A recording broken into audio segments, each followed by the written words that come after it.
Bueno, ahora vamos a ver otra estructura repetitiva for que tiene el lenguaje Java, pero adaptada a recorrer colecciones.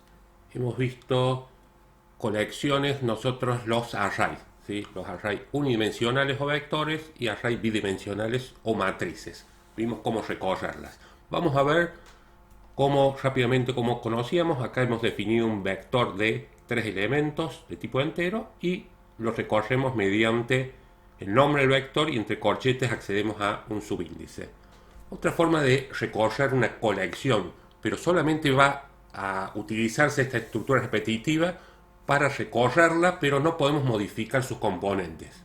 ¿Sí? O sea, esta estructura repetitiva no reemplaza la estructura for clásica que conocemos en Java, sino que cuando tenemos que recorrer y ver y procesar sus elementos, pero no modificarlos, es útil utilizar esta estructura for.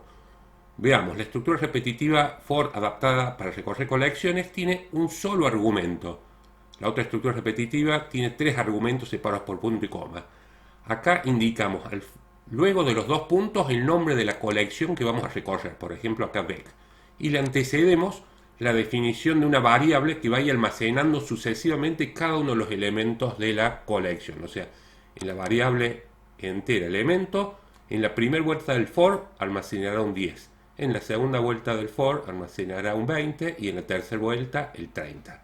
Normalmente se lo utiliza para recorrer en forma completa la colección y luego no accedemos por medio de subíndices, sino por esta variable auxiliar que va a ir almacenando sucesivamente cada uno de los elementos del vector. Pasemos y probemos en un programa en Java. Vamos a crear el proyecto 180.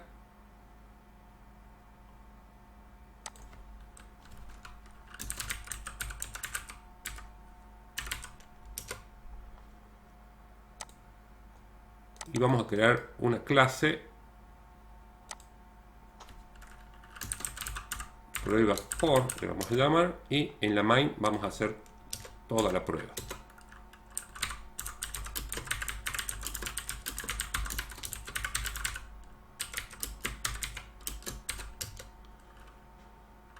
Definamos un vector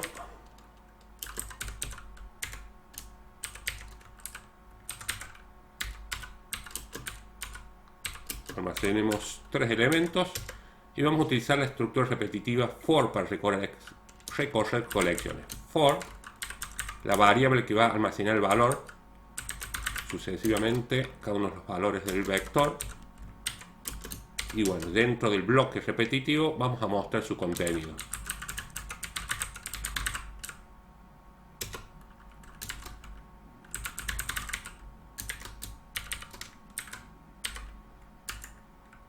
Bueno, ahí tenemos el recorrido y la impresión de sus elementos. Y tenemos el 10, 20 y 30. Fíjense que no hacemos referencia ya dentro de la estructura repetitiva al vector, sino estamos haciendo referencia a la variable entera que almacena sucesivamente cada uno de los elementos del vector.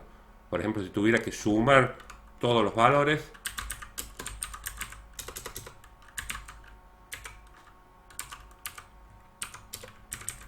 dentro de la estructura repetitiva haríamos que suma sea igual a suma más el elemento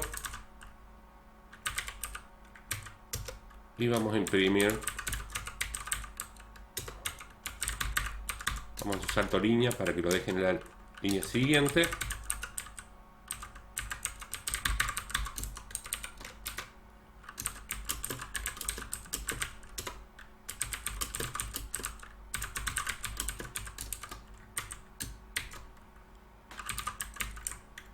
Bueno, acá tenemos entonces el recorrido, su impresión y la suma de todos sus elementos. Es importante tener en cuenta que con esta estructura repetitiva, si la recorremos, no podemos acceder al subíndice del vector. Es más, no estamos accediendo al vector propiamente dicho, sino estamos accediendo a cada uno de los elementos que se va extrayendo la estructura repetitiva for para procesarlo. Tengamos en cuenta que esta estructura repetitiva no reemplaza, sino se utiliza para recorrer colecciones. En este caso, nuestra colección es nuestro vector o array unidimensional.